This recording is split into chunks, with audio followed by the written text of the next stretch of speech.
আমন্ত্রণ দুপুরের বাংলাদেশে। শুরুতেই জানিয়ে দেব শিরোনামগুলো। 21 জুলাই নির্ধারিত সময়ে দাখিল করা হবে শাপলা চত্বর হত্যাকাণ্ড মামলার তদন্ত প্রতিবেদন, জানালেন চিফ প্রসিকিউটর।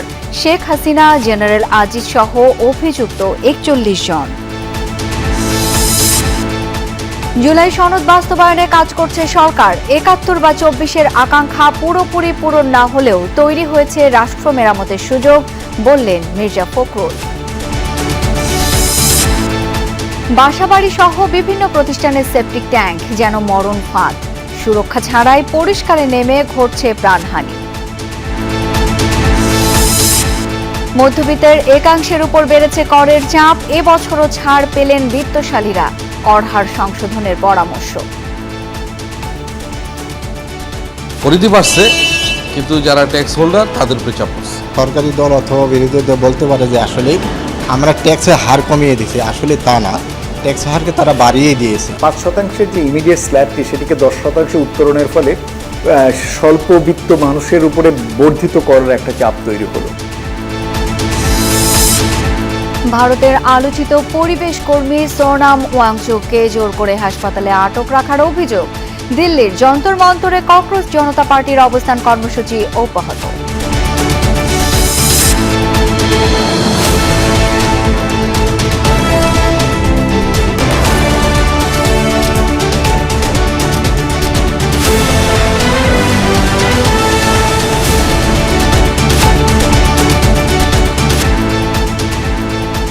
দেখছিলেন শিরোনামগুলো।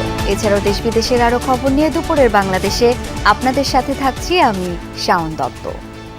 চট্টগ্রামে চাঁদার দাবিতে ইন্টারনেট কেবল অপারেটর অফিসে হামলার ঘটনায় 8 জনকে দেশীয় অস্ত্রসহ গ্রেপ্তার করেছে র্যাব।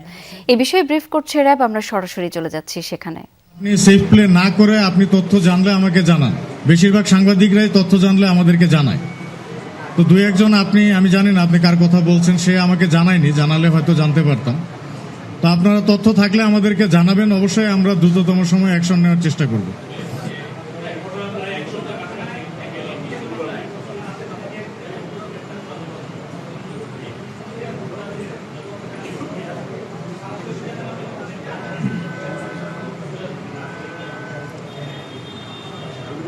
আচ্ছা, আর আরেকটা কি বলছে?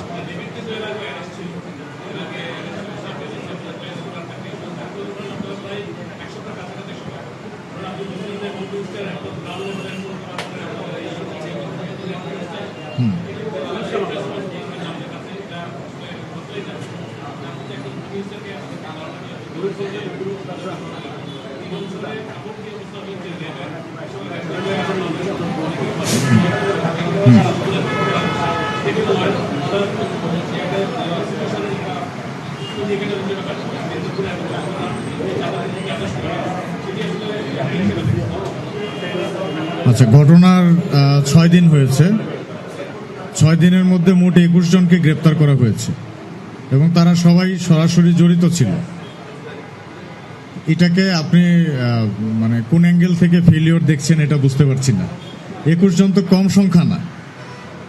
আর ডেভিড ইমন, আপনি যেটা বললেন, গ্রেপ্তার হয়ে সে যদি জামিন পেয়ে থাকে, জামিনটা তো র্যাব পুলিশ দেয়নি। তা আমরা কষ্ট করে কোনো আসামি গ্রেপ্তার করতে 6 মাস 8 মাস সময় লাগে, ট্র্যাকিং করতে করতে তাকে তার বিষয়ে তথ্য নিয়ে অ্যারেস্ট করতে। এরপর সে যদি জামিন পেয়ে যায়, সেটা তো আমাদের হাতে না। এখন জামিন পাওয়ার পর আবার তার পেছনে সেই একই পরিমাণ এফোর্ট দেওয়া শুরু করতে হবে। তো এটা আমাদের জন্য আসলে কাজটাকে আরো ডিফিকাল্ট করে দেয়। তো এখন আপনি বিচার দ্রুত হলে হয়তো এই ধরনের ঘটনাগুলো কম ঘটবে। বাট আমরা আমাদের চেষ্টা অব্যাহত রেখেছি। ওই জামিন পেলে আবার তাকে ধরার জন্য চেষ্টা করি। এখন কিছু তো করার নেই, কারণ আমরা তো আর জেল ডিক্লেয়ার করতে পারি না। তো এটা আদালতের সিদ্ধান্ত, মহামান্য আদালত ভালো বোঝেন। 2013 সালে রাজধানীর মতিঝিলে শাপলা চত্বরে হেফাজতে ইসলামের সমাবেশে সংঘটিত হত্যাকাণ্ডের ঘটনায় তদন্ত প্রতিবেদন হাতে পেয়েছে আন্তর্জাতিক অপরাধ ট্রাইব্যুনালের প্রসিকিউশন। প্রতিবেদনে ক্ষমতাচ্যুত প্রধানমন্ত্রী শেখ হাসিনা, সাবেক আইজিপি বেনজির আহমেদ, সাবেক সেনাপ্রধান জেনারেল আজিজ সহ 41 জনকে অভিযুক্ত করা হয়েছে। এসব কথা জানিয়েছেন চিফ প্রসিকিউটর মোহাম্মদ আমিনুল ইসলাম। তিনি জানান, প্রতিবেদন পর্যালোচনা করা হচ্ছে। আগামী 21 জুলাই নির্ধারিত সময় অনুযায়ী ট্রাইব্যুনালে প্রতিবেদন দাখিল করা হবে। মামলায় আরও আসামি করা হয়েছে সাংবাদিক মোজাম্মেল হক বাবু, ফারজানা রূপা ও শাহরিয়ার কবিরকেও। পাশাপাশি তৎকালীন পুলিশ ও র্যাব প্রধান এবং ঢাকা মহানগর পুলিশ কমিশনারকেও আসামি করা হয়েছে। এর আগে সকালে শাপলা চত্বর হত্যাকাণ্ড মামলার অগ্রগতি জানতে চিফ প্রসিকিউটর কার্যালয়ে যান হেফাজতের শীর্ষ নেতারা সহ 10 থেকে 15 জনের প্রতিনিধি দল।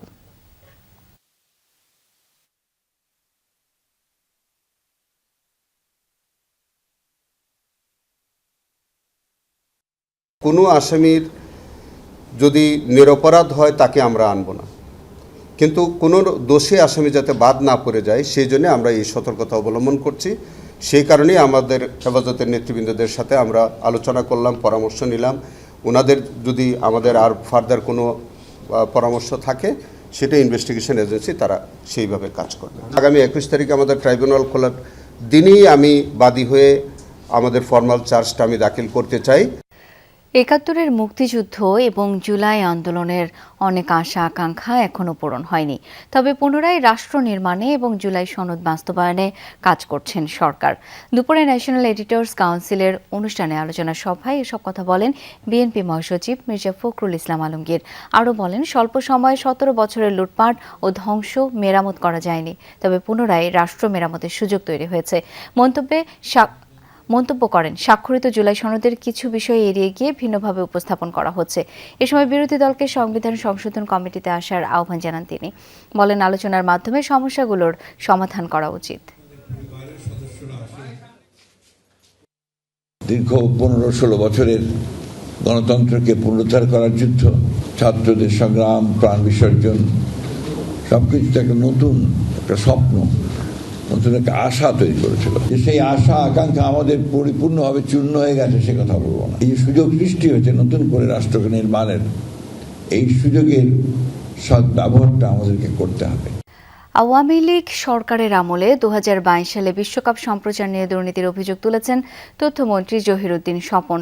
সকালে সচিবালয়ে এক ব্রিফিংয়ে তিনি কথা জানান। তথ্যমন্ত্রী বলেন, বিএনপি সরকার বিশ্বকাপ সম্প্রচারে মাত্র 4 থেকে 5 কোটি টাকা খরচ করেছে, কিন্তু আওয়ামী লীগ সরকার আমলে 2022 সালের বিশ্বকাপ সম্প্রচারে 98 কোটি টাকা ক্ষতি এবং বেসরকারি সংস্থাকে 40 কোটি টাকা দেওয়া সহ মোট 138 কোটি টাকার দুর্নীতি হয়েছে। এই নিয়ে দুদকে বিভাগীয় তদন্ত চলছে। ব্রিফিংয়ে গণমাধ্যম কর্মীদের প্রশ্নের জবাবে তথ্যমন্ত্রী বলেন, ব্রাজিল ও আর্জেন্টিনাকে বাংলাদেশে এনে ম্যাচ খেলানোর প্রস্তাবটি সরকার বিবেচনা করে দেখতে পারে। আপনাদের মাধ্যমে দেশকে জানানোর কাজে উনি জড়িত। আমাদের সঙ্গে উপস্থিত আছেন ইতিমধ্যে জাতীয় পর্যায়ে কীর্তিমান ক্রীড়াবিদদের ভারপ্রাপ্ত সচিবের দায়িত্বে আছেন শাহ আলম সাহেব। কোনো পয়েন্ট 140 কোটি টাকার টার্ন ওভার ছিল 2022-এর বিশ্বকাপে। ফিফার পাওনা বাদে বাকিটা সবই লুট। এবারে ফিফার পাওনাটাই শুধুমাত্র আমরা শোধ করছি, তাও তথ্য মন্ত্রণালয়ের উদ্যোগে, বিটিভির উদ্যোগে সাব লাইসেন্সিং এর মাধ্যমে আমরা আদায় করছি। ফলে রেভিনিউর উপরে কোনো চাপ পড়ছে না, অথচ সবাই মিলে বিশ্বকাপ দেখেছেন এবং অত্যন্ত আনন্দেই তারা এটা খেলা উপভোগ করেছেন। স্থানীয় সরকার নির্বাচনে বিএনপির প্রার্থী কিভাবে নির্ধারণ করা হবে এই বিষয়ে এখনো দলীয়ভাবে কোনো আলোচনা হয়নি। সকালে নির্বাচন কমিশনে দলের বার্ষিক আয় ব্যয়ের হিসাব জমা দিতে এসে এমনটি জানিয়েছেন বিএনপির সিনিয়র যুব মহাসচিব রুহুল কবির রিজভী।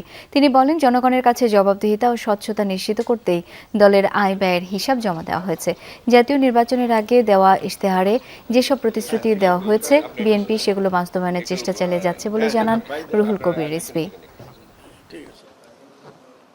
ধারাবাহিকতায় বা সেই ঐতিহ্য অক্ষুণ্ণ রাখতে অডিটর সাহেব এখানে গণতান্ত্রিক রাজনীতির ক্ষেত্রে একটি জবাবদিহিতার যে জায়গা, জনগণের কাছে যে জবাবদিহিতার জায়গা, সেই জায়গাটি আরো পরিষ্কার করা। প্রার্থিতা কিভাবে বাছাই হবে না হবে, দল এবং আমাদের যে সর্বোচ্চ নীতি নির্ধারণী যে ফোরাম আছে তারা বসে পরবর্তীতে এটা জানাবেন। এখন পর্যন্ত এই বিষয়ে কোনো সিদ্ধান্ত হয়নি।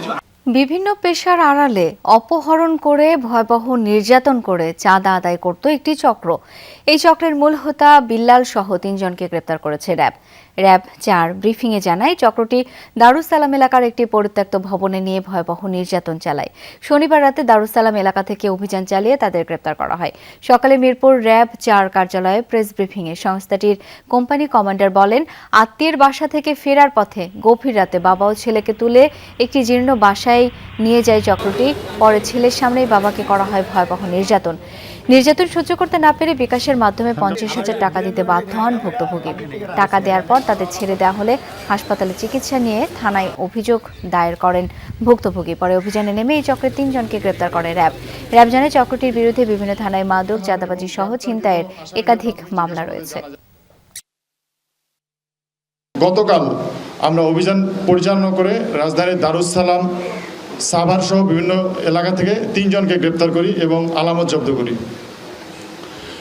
এই যে গ্রেপ্তারকৃত যে আসামিদের তাদের আমরা সংশ্লিষ্ট যে আমাদের রাজধানীর দারুস সালাম থানা, সেখানে আমরা হস্তান্তর করেছি। মামলার যে তদন্তকারী কর্মকর্তা তিনি পরবর্তী আইনগত ব্যবস্থা গ্রহণ করবেন। বাসাবাড়ি কিংবা প্রতিষ্ঠানের সেপটিক ট্যাঙ্ক যেন মৃত্যু ফাঁদ। চট্টগ্রামে একের পর এক দুর্ঘটনায় বাড়ছে প্রাণহানি। বিশেষজ্ঞদের মতে ভবনের গুরুত্বপূর্ণ অংশ হলেও সেপটিক ট্যাঙ্ক নিয়ে অবহেলা হয় সবচেয়ে বেশি, সাথে নির্মাণ ত্রুটি। শ্রমিকরাও কাজ করেন সুরক্ষা সরঞ্জাম ছাড়াই। সুজন চন্দ্র দাসের ছবিতে সহকর্মী জোবায়েদ ইবনে শাহাদাতের রিপোর্ট।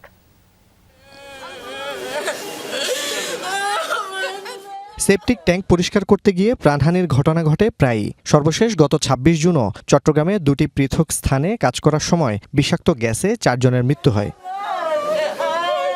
মূলত সেপটিক ট্যাঙ্কের কাজ হলো সোয়ারেজের প্রাথমিক ট্রিটমেন্ট করা। দালানের অপরিহার্য অংশ হলেও সবচেয়ে কম গুরুত্ব দেয়া হয় এগুলোর নির্মাণশৈলী আর প্রযুক্তির ব্যবহারে। নির্মাণ ত্রুটির পাশাপাশি সেপটিক ট্যাঙ্ক সম্পর্কে যথাযথ ধারণা না থাকা ও নিরাপত্তা সামগ্রী ব্যবহারের ঘাটতিকে দুর্ঘটনার মূল কারণ বলছেন এই পেশায় কর্মরতরা। কোনো লোক যদি কাজ করতে যায় ওখানে যে দুর্গন্ধটা থাকে ওইটাই মনে করেন নাকে মুখে যদি ঢুকে ওই লোকটা অটোমেটিক মারা যাবে। এগুলি গ্যাস পাইপ দেওয়া লাগে, আউটলাইন দেওয়া লাগে। আউটলাইন স্যার আপনি যেহেতু লাইন দেন এগুলো এমনি বাঁচতে হবে। যারা নতুন বিল্ডিং তুলতেছে তাদেরকে সতর্ক থাকতে হবে, তারা গ্যাস লাইন দিতে হবে। বিশেষজ্ঞরা বলছেন দীর্ঘদিন বন্ধ থাকায় সেপটিক ট্যাঙ্কের ভেতরে তৈরি হয় মিথেন ও হাইড্রোজেন সালফাইডের মতো গ্যাস। কেউ ভেতরে নামলে অক্সিজেনের ঘাটতিতে মৃত্যুর পাশাপাশি দাহ্য যে কোনো পদার্থের সংস্পর্শে এলে ঘটতে পারে মারাত্মক বিস্ফোরণও। ফায়ার সার্ভিসের পরিসংখ্যান অনুযায়ী চট্টগ্রাম বিভাগে গত 6 মাসে 3টি সেপটিক ট্যাঙ্ক দুর্ঘটনায় মারা গেছে 8 জন। বিষাক্ত গ্যাস জমে দীর্ঘদিনের বন্ধ ট্যাঙ্ক পরিণত হয় গ্যাস চেম্বারে। চট্টগ্রামে বেশিরভাগ বাসাবাড়ির ট্যাঙ্কে রয়েছে বড় ধরনের দুর্ঘটনার ঝুঁকি। বিষাক্ত গ্যাস এবং সেখানে কেউ যদি কোনো কারণে যদি পড়ে যায় তাহলে সে বাঁচবে না, কারণ সেখানে অক্সিজেনের লেভেল 0। যদি কোনো তাপের সংস্পর্শে আসে তাহলে সেই গ্যাসটা এক্সপান্ড হবে এবং ট্রিমেন্ডাস আকারে বিস্ফোরণ হবে। আইন আছে, তারপরও মৃত্যুর পর দুর্ঘটনা হিসেবে মেনে নেয়া এবং দায়ীদের বিরুদ্ধে ব্যবস্থা নেওয়া হচ্ছে না, এমনকি মেলে না প্রাপ্য ক্ষতিপূরণও। এই আইনগুলো আপাতত কিন্তু তাদের অসচেতনতার কারণে তারা বুঝে না, এই কারণে অনেক সময় করা উচিত করবে, কিন্তু তারপরে আলটিমেটলি জড়ো করা যায়নি। তো সেই চেষ্টাটা আমরা করছি। আইনের একটা তো রাইট আছে। জোবায়েদ ইবনে শাহাদাত, যমুনা নিউজ, চট্টগ্রাম। 5 দিনের সরকারি সফরে তুরস্ক গেলেন সেনাবাহিনী প্রধান জেনারেল ওয়াকারুজ্জামান। রোববার তুরস্কের উদ্দেশ্যে ঢাকা ত্যাগ করেন তিনি। তুরস্ক সরকারের বিশেষ আমন্ত্রণে দেশটিতে সফর করছেন সেনাপ্রধান। সফরকালে তুরস্কের বিভিন্ন প্রতিরক্ষা শিল্প প্রতিষ্ঠান পরিদর্শন করবেন তিনি। এছাড়া বাংলাদেশ ও তুরস্কের মধ্যকার প্রতিরক্ষা বিষয়ক দ্বিপাক্ষিক সম্পর্ক উন্নয়ন ও জোরদারের লক্ষ্যে তুরস্কের সশস্ত্র বাহিনী ও প্রতিরক্ষা বাহিনী গুরুত্বপূর্ণ ব্যক্তিদের সাথে সৌজন্য সাক্ষাৎ ও মতবিনিময় করবেন জেনারেল ওয়াকারুজ্জামান। কিছুটা ছাড় দিয়ে বিপুল সংখ্যক মানুষকে আবদ্ধ করেছে আয়করের জাল। 4 লাখ টাকার আয়ে দিতে হবে না কর, কিন্তু তার পরের ধাপে আগের তুলনায় দ্বিগুণ করা হয়েছে কর।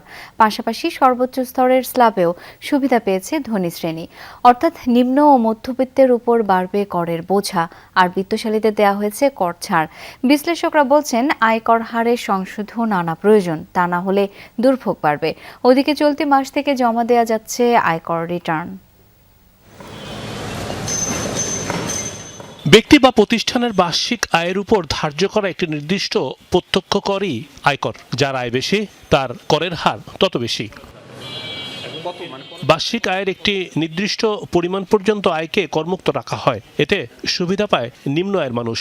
নতুন বাজেটে আয়করের শুরু স্ল্যাবে কিছুটা ছাড় দিয়েছে সরকার। করমুক্ত আয়সীমা 4 লাখ টাকা, অর্থাৎ বছরে 4 লাখ টাকা আয় করলে কর দিতে হবে না। আগে যা ছিল 3.5 লাখ টাকা। যে ট্যাক্সের পরিধি বাড়ছে, কিন্তু যারা ট্যাক্স হোল্ডার তাদের উপরে চাপ পড়ছে, স্পেশালি নিম্ন মধ্যবিত্ত এবং মধ্যবিত্ত। মূল্যস্ফীতি বিবেচনায় এবার বাজেটে করমুক্ত আয়সীমায় ছাড় দেয়া হলেও পরের ধাপে দ্বিগুণ করা হয়েছে কর। দেখা যায় সদ্য সমাপ্ত অর্থ বছরে দ্বিতীয় স্ল্যাবে 3.5 লাখ টাকার পরে 1 লাখ টাকা পর্যন্ত আয়কর ধার্য ছিল 5%। তবে নতুন অর্থ বছরে 4 লাখ টাকার পরিবর্তে 3 লাখ টাকার আয়ে কর ধার্য করা হয়েছে দ্বিগুণ 10%। এতে নিম্ন মধ্যবিত্ত শ্রেণীর বড় সংখ্যক মানুষ কর জালে আবদ্ধ হবেন। 5% ছিল, সেখানে যে 10% আছে, অনেকে হয়তো বলতে পারে যে সরকারি দল অথবা বিরোধী দল বলতে পারে যে আসলে আমরা ট্যাক্সের হার কমিয়ে দিয়েছি। আসলে তা না, ট্যাক্স হারকে তারা বাড়িয়ে দিয়েছে। 5% যে ইমিডিয়েট স্ল্যাবটি সেটিকে 10% উত্তরণের ফলে স্বল্পবিত্ত মানুষের উপরে বর্ধিত করার একটা চাপ তৈরি হলো। ফলে আপাতভাবে 1 বছরের কিছু সাময়িক সুবিধা করমুক্ত আয়সীমার জন্য দেয়া হলেও সামগ্রিকভাবে আমরা দেখতে পাচ্ছি যে নিম্ন আয়ের মানুষের জন্য সেখানে সেই অর্থে কোনো সুবিধা নেই। আবার সদ্য শেষ হওয়া অর্থ বছরে সর্বোচ্চ আয়ের সীমায় আয়করের হার নির্ধারণ ছিল 30%। তবে নতুন অর্থ বছরের বাজেটে শেষ স্ল্যাবের আয়কর একই রাখা হয়েছে। পরের বছর থেকে নির্ধারণ করা হয়েছে 35%। এবার ধনীদের আয়করে ছাড় দিয়েছে সরকার। 35% একটা আলাদা স্ল্যাব তৈরি করা হয়েছিল উচ্চ আয়ের মানুষের জন্য। নতুন যেটি ঘোষিত হয়েছে সেখানে 35% এই স্ল্যাবটিকে তুলে দেওয়া হয়েছে। তার মানে হচ্ছে একদিকে নিম্ন আয়ের মানুষকে বর্ধিত কর কাঠামোর ভিতরে ফেলে দেওয়া হয়েছে, আর অন্যদিকে উচ্চ আয়ের মানুষকে স্বল্প করের কাঠামোর ভিতরে নিয়ে আসা হয়েছে। ন্যূনতম কর ছাড়ের মূল উদ্দেশ্য মূল্যস্ফীতি থেকে মানুষকে সুরক্ষা দেয়া, কিন্তু নতুন আয়কর ব্যবস্থায় চাপে পড়বে দেশের বড় সংখ্যক মানুষ। যারা মধ্যম শ্রেণীর করদাতা আছেন তাদের জন্য কিন্তু 5%-এর স্ল্যাবটা থাকছে না, 10% থেকে স্ল্যাবটা শুরু হবে এবং সর্বোচ্চ কর হওয়ার হবে 30%। আর যারা স্যালারিড না, এর বাদ দিয়ে যারা ইনকাম করবেন তাদেরকে অবশ্যই আপনার 4 লাখ টাকা হলেই কিন্তু অতিক্রম করলে তাদেরকে কর দিতে হবে। সামগ্রিকভাবে কর ব্যবস্থার যদি একটা পরিবর্তন না আনা যায় তাহলে কিন্তু এই সমস্যাগুলো এই অ্যাডজাস্ট করে এখানে ওখানে অ্যাডজাস্ট করে এই সমস্যাগুলো দূরীভূত করার দিন পরে। নতুন বাজেটে নানা ক্ষেত্রে কর ছাড় দিয়েছে সরকার, আবার নতুন নতুন ক্ষেত্রে বিস্তৃত হয়েছে করজাল। এনবিআরকে আদায় করতে হবে বড় রাজস্ব লক্ষ্য। রিমন রহমান, যমুনা নিউজ, ঢাকা। চলতি বিপণন বর্ষে বিশ্বজুড়ে খাদ্যশস্যের উৎপাদন কমতে পারে বলে পূর্বাভাস দিয়েছে আন্তর্জাতিক শস্য কাউন্সিল আইজিসি। সংস্থাটি বলছে উৎপাদন কমলেও এটি হবে ইতিহাসের দ্বিতীয় সর্বোচ্চ শস্য উৎপাদন। তবে গত বছরের রেকর্ড উৎপাদনের তুলনায় কমতে পারে 2.7%। উৎপাদন হতে পারে 6.90 টন। মূলত ভুট্টা ও গম উৎপাদন কমে যাওয়ায় সার্বিক উৎপাদনে পতন দেখা যাবে। পূর্বাভাস অনুযায়ী ভুট্টা উৎপাদন 82.10 টন হতে পারে, যা আগের বছরের চেয়ে 2.30 টন কম। অন্যদিকে গম উৎপাদন আগের বছরের তুলনায় 3.70 টন কমে 130.60 টনে নামতে পারে। আশার কথা হচ্ছে বিশ্বজুড়ে সয়াবিন উৎপাদন রেকর্ড করতে পারে। ব্রাজিল ও যুক্তরাষ্ট্রে ভালো ফলন হওয়ায় সয়াবিন উৎপাদন 1 কোটি টন বেড়ে 44.10 টনে পৌঁছতে পারে। এশিয়া ও আমেরিকার দেশগুলোয় ফলন কম হওয়ায় বিশ্বের চাল উৎপাদন প্রায় 1% কমতে পারে। তবে এশিয়া ও আফ্রিকায় খাদ্যের চাহিদা বাড়ায় চালের ব্যবহার 1% বৃদ্ধির পূর্বাভাস দেওয়া হয়েছে। খাদ্যশস্যের এই সংকটে বিশ্ববাজারে দামও চড়া রয়েছে, যা গত বছরেও জুলাইয়ের তুলনায় প্রায় 12% বেশি।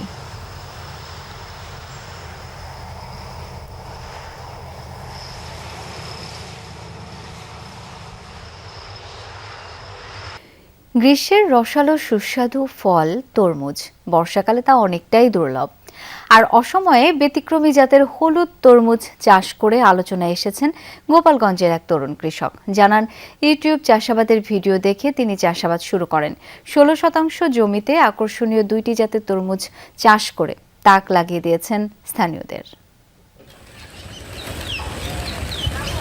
গোপালগঞ্জ সদর উপজেলার পোদ্দারের চর গ্রামে অফ সিজন তরমুজ চাষ করছেন অমিত হাসান। লিওনা ও সূর্যডিম জাতের ব্যতিক্রমী এই তরমুজ চমক সৃষ্টি করেছে। এসব তরমুজের একটি জাতের বাহিরে খোসা সবুজ, ভেতরে শ্বাস হলুদ, আরেকটি জাতের খোসা হলুদ, ভেতরে শ্বাস লাল। দেখতে যেমন আকর্ষণীয়, তেমনি স্বাদেও ভিন্নতা থাকায় ক্রেতাদের আগ্রহও বাড়ছে। ব্যবসা থেকে আপনার ভালো আর্ন হচ্ছিল না, ভালো লাভ হচ্ছিল না, টুকটাক লাভ লস মিলিয়েছিলাম। পরবর্তীতে আপনার ইউটিউবে অনেক ভিডিও দেখে আমি উৎসাহিত হওয়ার পরে আপনার গত 24শে নভেম্বরে আমার কৃষির যাত্রা শুরু হয়, বিশেষ করে আপনার এই ফল সবজি চাষাবাদ শুরু করে। বর্ষাকালে উঁচু জমির উপর মাটি দিয়ে বেড তৈরি করে মালচিং পদ্ধতি ব্যবহার করে এই তরমুজ চাষ করা হয়েছে। দেখতে ছোট হলেও এক একটি তরমুজের ওজন 2 থেকে 3 কেজি, আর খেতেও খুব মিষ্টি। বিক্রি করছেন কেজি প্রতি 65 টাকা দরে। অন্য কৃষকরাও এই জাতের তরমুজ চাষে আগ্রহী হয়ে উঠছেন। ধান ও পাটে যে লাভ হয় তার চেয়ে তরমুজে অনেক গুণ লাভ বেশি। মালচিং বিছিয়ে তরমুজ করলি একবার সার দিলে আর দেয়া লাগে না। খরচ সেই হিসেবে অর্ধেক খরচে এতে ফলন বেশি হয় আর লাভও বেশি হয়। সুন্দর ফলন হয়েছে এবং খেতেও অনেক সুস্বাদু, অনেক মিষ্টি আছে। অসময়ে তরমুজগুলো অনেক ভালো। আশেপাশে যে ফসল আছে তার এতে ফলন বেশি, খরচও কম, এতে লাভ বেশি। আগামীতে আমিও চাষ করব। তরমুজ এটা আসলে সব জায়গায় পাওয়া যায় না, আর সবখানে হয়ও না। এখানে খুব ভালো ফলন হয়েছে। কৃষি বিভাগ বলছে, আধুনিক প্রযুক্তি ও সঠিক পরিচর্যা নিশ্চিত করা গেলে এই অঞ্চলে অফ সিজন ফল চাষের ব্যাপক সম্ভাবনা রয়েছে। কৃষকদের প্রয়োজনীয় পরামর্শ ও কারিগরি সহায়তা দেওয়া হচ্ছে। এখানে অন্যান্য ফসলের তুলনায় যে ঘেরে রাইলে বিভিন্ন ধরনের সবজি, যেরকম নানা ধরনের লাউ থেকে শুরু করে অনেক ধরনের সবজি করে বিভিন্ন ইউনিয়ন। তার মধ্যে কয়েকটা ইউনিয়ন সিগনিফিকেন্ট, সেটার মধ্যে আছে রঘুনাথপুর ইউনিয়ন, আছে কাজলিয়া, কাঠি, বগুড়া। এরকম এই কয়েকটা ইউনিয়নে বেশি ঘেরের আলের সবজিগুলো হয়। তার মধ্যে ঘেরের আলের সবজির তুলনায় সবচেয়ে বেশি ভালো হলে আমি মনে করি এটা এই অফ সিজন তরমুজ যদি করে। ব্যতিক্রমী এই হলুদ তরমুজ এখন শুধু অমিত হাসানের খেতেই নয়, নতুন সম্ভাবনার বার্তা ছড়িয়ে দিচ্ছে পুরো এলাকায়। শাজদিন অন্তরা, যমুনা নিউজ। আলোচিত পরিবেশ কর্মী সোনাম ওয়াংচুককে জোর করে হাসপাতালে নেয়ার ঘটনায় ভারতের রাজনীতিতে চলছে চরম নাটকীয়তা। দিল্লির যন্তর মন্তরে দ্বিতীয় দিনের মতো অবস্থান নিয়েছে ককরোচ জনতা পার্টির সদস্যরা। যোগ দিয়েছেন অনেক রাজনীতিবিদও। তাদের অভিযোগ, চিকিৎসার অজুহাতে তাকে আটকে রাখা হয়েছে। ক্ষমতাসীন বিজেপিকে তুলোধুনো করছেন রাহুল গান্ধী সহ বিরোধীরা। আন্দোলন চলাকালে সিজেপির প্রতিষ্ঠাতা অনশনরত অভিজিৎ দীপকের গায়ে কালি ছোড়ার ঘটনা ঘটেছে।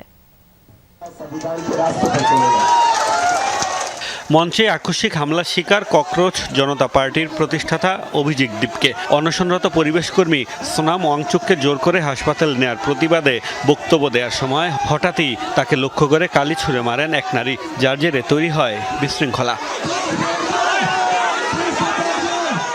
সোনাম ওয়াংচুককে হাসপাতালে নেয়ার পর নতুন করে গতি পেয়েছে শিক্ষামন্ত্রীর পদত্যাগের দাবিতে আন্দোলন। শনিবার থেকে অনশন শুরু করেছেন অভিজিৎ দীপকে সহ অনেকে। যোগ দিয়েছেন লোকসভার এমপি চন্দ্রশেখর আজাদ। আন্দোলনে সমর্থন দিয়ে সরকারের ভূমিকার সমালোচনা করছে বিরোধী দলগুলো। এক্সে দেয়া পোস্টে রাহুল গান্ধীর বার্তা, চাপ প্রয়োগ করে দমানো যাবে না তরুণদের। এটি দেশের যুব সমাজ ও শিক্ষার্থীদের বিষয়। মানুষ এখানে একটি গুরুত্বপূর্ণ ইস্যুতে প্রতিবাদ জানাচ্ছে। সরকার কোনো রকম যোগাযোগ না করেই যেভাবে সোনামজিকে পুলিশ দিয়ে তুলে নিয়ে গেছে তা নিন্দনীয়। গণতন্ত্রে এমন ঘটনা নজিরবিহীন। এদিকে সাফদরজাং হাসপাতালের সামনে মোতায়েন করা হয়েছে বিপুল সংখ্যক পুলিশ। সোনামকে হাসপাতালে নেয়ার নামে আটকে রাখার অভিযোগ পরিবারের। চিকিৎসা নিয়েও প্রকাশ করা হয়েছে সংশয়। প্রাইভেট হাসপাতালে স্থানান্তরের জন্য আদালতের দ্বারস্থ হয়েছেন এই পরিবেশ কর্মীর স্ত্রী। আমি স্পষ্টভাবে বলছি, আমার সম্মতি ছাড়া তার মুখে বা শিরার মাধ্যমে কোনো কিছু প্রবেশ করানো যাবে না। যে চিকিৎসায় দেওয়া হবে তার রিপোর্টের উপর ভিত্তি করে হতে হবে। স্বচ্ছতার অভাব থাকায় তাদের উপর ভরসা করা আমার পক্ষে কঠিন হয়ে পড়ছে। যদি এটা নিছকই কোনো চিকিৎসার বিষয় হতো, তবে হাসপাতালের সামনে এত পুলিশ মোতায়েন করা হয়েছে কেন? অনশনের পাশাপাশি সোমবার পার্লামেন্ট অভিমুখে পদযাত্রা করবে আন্দোলনকারীরা। মোস্তফা মাহমুদ, যমুনা নিউজ। কানাডায় এখনও 1000 জায়গায় সক্রিয় দাবানল। পুড়ে গেছে 28,500 বর্গ কিলোমিটারের বেশি এলাকা। ভয়াবহতা সামলাতে হিমশিম খাচ্ছে সরকার। ধোঁয়া ছড়িয়েছে প্রতিবেশী যুক্তরাষ্ট্র। নিউ ইয়র্কের পর ধোঁয়ায় আচ্ছন্ন ওয়াশিংটনও। বাধাগ্রস্ত বিমান চলাচল। ধোঁয়ায় ঢাকা টরন্টোর আকাশ। টানা কয়েকদিন দেখা যায়নি সূর্যের মুখ। কিছুটা সামনের জিনিসও দেখা যাচ্ছে না খালি চোখে। কানাডার অন্টারিও প্রদেশে গত কয়েকদিনের নিত্যচিত্র এটি। কানাডার ফেডারেল বিভাগ জানিয়েছে নতুন করে আরও ৬৯টি দাবানলের খবর পাওয়া গেছে। এই নিয়ে দেশটিতে সক্রিয় দাবানলের মোট সংখ্যা ৯৫০ ছাড়িয়েছে। এখনও নিয়ন্ত্রণে নেই বেশিরভাগ। কানাডার এয়ার কোয়ালিটি হেলথ ইন্ডেক্সে টরন্টোর বাতাসে দূষণের মান ১০ ছাড়িয়ে গেছে। বিষাক্ত বায়ুর কারণে অ্যাজমা ও চুলকানির মতো সমস্যায় ভুগছেন বাসিন্দারা। মাস্ক পরিধান এবং দাবানলের কাছাকাছি এলাকা এড়িয়ে চলার নির্দেশনা দিয়েছে সরকার। ইতোমধ্যে ১৬০০ মানুষকে নিরাপদ স্থানে সরিয়ে নেওয়া হয়েছে। আগুন নেভাতে কাজ করে যাচ্ছে ফায়ার সার্ভিস কর্মীরা। প্রভাব পড়েছে প্রতিবেশী দেশ যুক্তরাষ্ট্রেও। সীমানা ছাড়িয়ে ঘন কালো ধোঁয়া পৌঁছেছে দেশটির উত্তরাঞ্চলে। নিউ ইয়র্কের পর ওয়াশিংটন ডিসিও ঢেকে গেছে ধোঁয়ায়। বিশ্বের শীর্ষ দূষিত শহরগুলোর তালিকায় জায়গা করে নিয়েছে ওয়াশিংটন ডিসি ও নিউ ইয়র্ক। দুর্গন্ধযুক্ত বাতাসে অসুস্থ হয়ে পড়ছে অনেকে। ধোঁয়াচ্ছন্নতার কারণে দুই শহরে বিমান চলাচলেও বাধা তৈরি হচ্ছে। বাতিল হয়েছে শতাধিক ফ্লাইট, বিলম্ব হয়েছে ৮৯৬টি ফ্লাইট। আয়েশা রেজওয়ানা, যমুনা নিউজ। দুপুরে বাংলাদেশের প্রথম ঘন্টা থেকে আমি শাওন দত্ত বিদায় নিচ্ছি।